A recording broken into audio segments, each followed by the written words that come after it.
very much indeed. So it's fantastic. It's taken a lot of technical work to get this back to Stockholm, this interview that was done just earlier. And that's because the Wi-Fi is not bad here, but it does take a long time to get videos down the pipeline. So again, we had Mark Watts, the head of the C40 network of the big mega cities, and Gina van Beegen, who is the head of ICLEI, which is another great global cities network, with representatives from their networks from Africa and from North America to come to We Don't Have Time and say, can you broadcast a very concerning and disturbing fact that there had been this kind of tacit agreement that when it comes to the outcome of COP28, and as it comes to the refining and the advancing of national climate action plans, that indeed local authorities, cities, and also regions would be integrated in that whole program of what the new climate action plans will look like, to reflect the fact that cities are very much part of the solution to climate action, and they can backstop governments in terms of what is needed. And yet, here at COP28, the fact is that even though 66 countries are asking for this publicly, it is not going to be in the final outcome document here at COP28. And this, as far as the cities are concerned, is totally unacceptable. And they came to talk to us about why this needs to change and why they need to be included in the outcome when that happens, hopefully on the 12th of December. Thank you. Welcome to this discussion with local leaders at COP28 in Dubai. We have seen an unprecedented presence of local leaders at COP28, with the world's first local climate action summit taking place alongside the World Climate Action Summit with presidents and leaders at the early days of COP. 66 countries have committed to work with local governments on the next iteration of their national climate action plans that they're required to submit under the Paris Agreement. So far, it's not clear whether this will be reflected in the COP agreement coming out of COP28. So I'm here with a group of representatives to talk about the importance of these issues and to pressure the negotiations here at COP to include these initiatives. So, no pressure, but pressure. That's the name of the game. And we're going to start first with Ladislas Ngendahimana, the Secretary General of the Rwandan Association of Local Governments Authorities. And Ladislas, please just say your name correctly for our audience.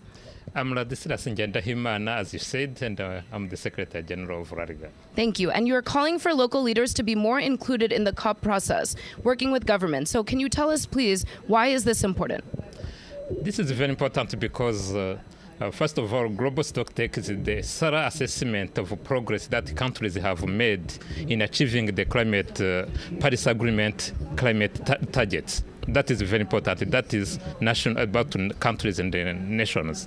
But as the governance trend is happening on the world, it is very important to recognize the role of local authorities in climate action, because the effect of climate action or climate change are affecting communities. And the citizens and the people in the communities are appealing to local authorities to get solutions on the local ground. Now we are seeing from the global stocktake that local authorities are not reflected. The role that local authorities should play is not clearly defined, and we are afraid, we are much concerned that if this comes as an outcome from this global stocktake, local government shall be left out. Okay, thank you. That was loud and clear. I'm going to turn to you now, Representative Misha Maynor, State Representative from the state of Georgia in the U.S.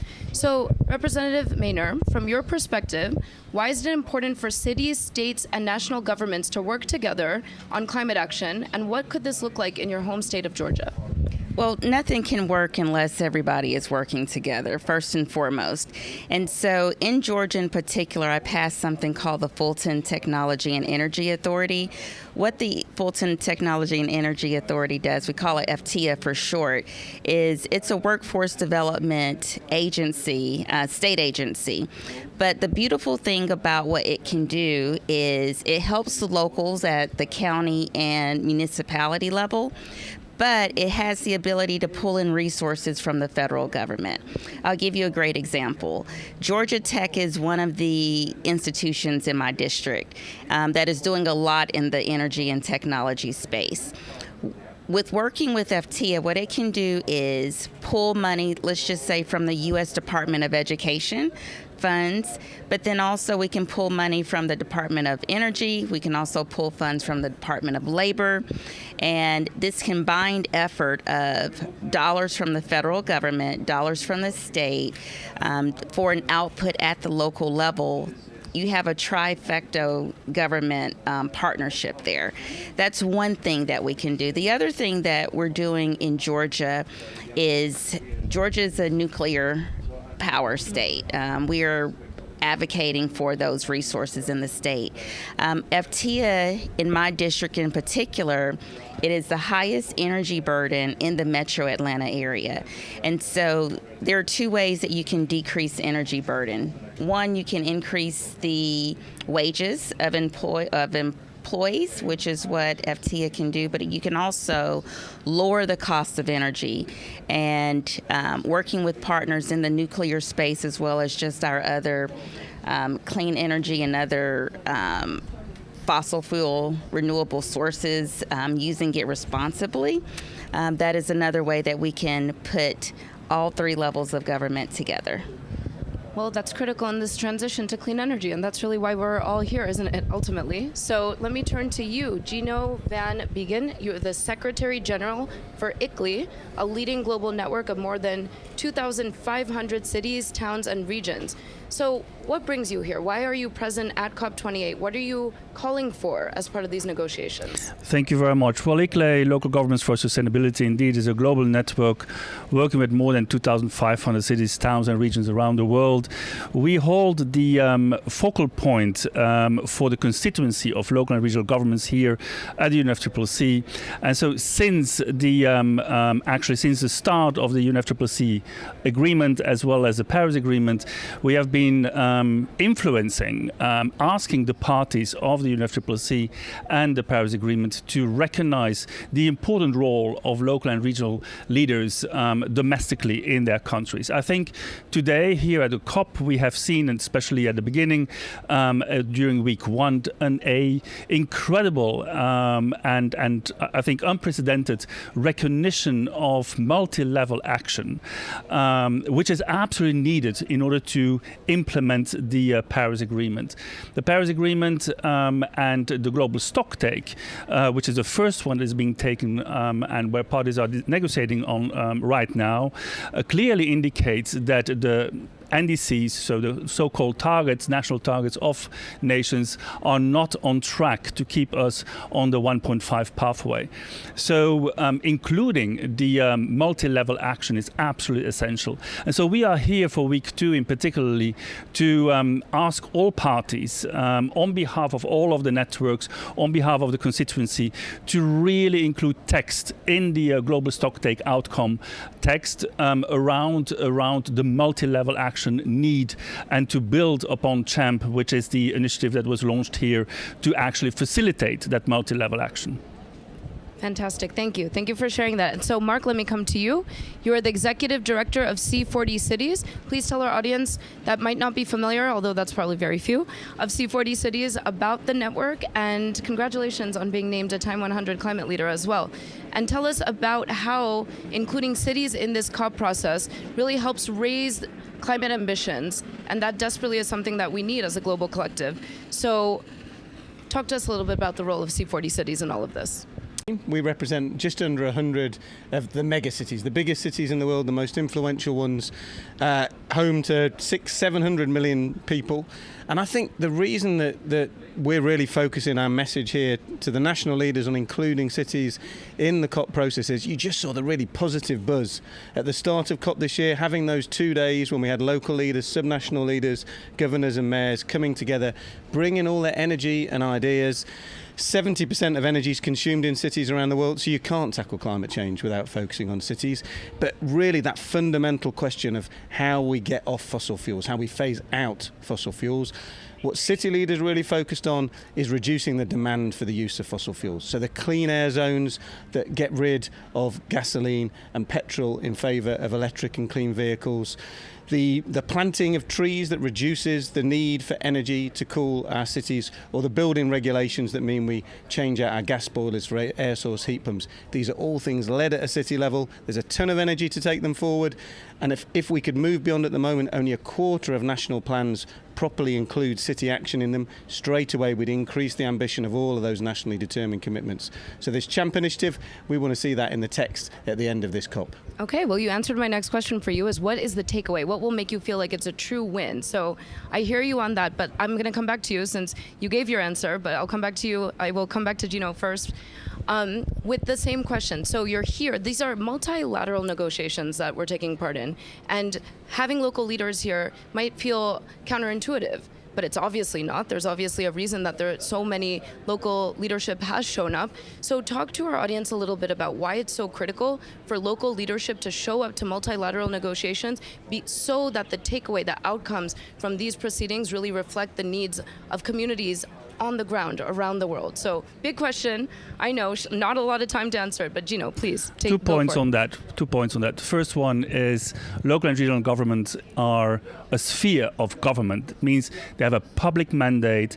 They use public financing to actually ensure a good quality of life of their citizens. And that's what it's all about. And climate change is impacting that quality of life. So obviously, a sphere of government, and the parties here as another sphere of government, we believe that this multi-level collaboration amongst governmental levels is absolutely necessary to move us forward in terms of the implementation of the Paris Agreement and keeping us to the targets. The second point is that local leaders, as yourselves, are the closest to the citizens. So citizens are being impacted by climate change, extreme events in terms of weather implications. And so here you can see that these citizens, they require from their local and regional leaders at the first, they are the first respondents to those effects and impacts. And therefore, citizens request good governance from their leadership, and therefore they need to be included also in these multilateral negotiations and agreements and solutions. Right, you're really representing the public ultimately. Misha, please, same question. It's easy to make decisions without talking to people that are not impacted.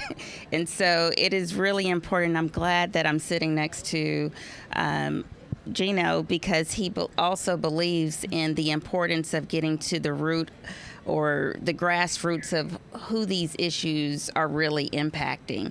I can say that for sure in Atlanta, we have a goal of by 2030 that the city will be a clean energy city.